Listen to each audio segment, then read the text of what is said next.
Government may have captured someone from beyond the ice wall. So the government captured one of these native Antarctic people, or Agarthians as you call them, and interrogated them. Beyond the ice They've wall. been studying this rogue country within Antarctica for decades, right? Of course they captured one of the natives. How else were they supposed to get any information on the place?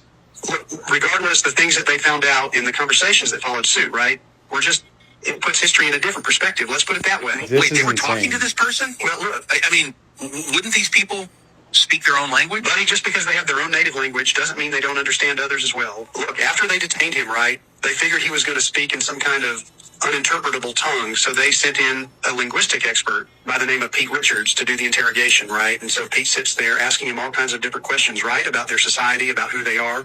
But the guy just wouldn't say a thing. He was completely silent, right? Up until the point where Pete pulled out these pictures the agency had taken of this country's pyramids, right? And he sets the picture down as he says, can you tell me about these? The guy didn't really budge, right? Like he didn't want to engage. And so Pete says, listen, we've seen structures like this before. He pulls out an image of the pyramids from ancient Egypt and shows it to him. And for the first time, the guy's expression just completely shifts, right? Like he was seeing something that he'd somehow seen before. And as he's staring at the image, he goes, second. Pete's just shocked this guy had finally spoke, right? And as he's just staring at him, a higher-up agent in the room quickly says, Pete, what the hell's that mean? And with a kind of just wide-eyed, shocked expression of disbelief, Pete says, it's Egyptian. Hey, weird. It means old friend.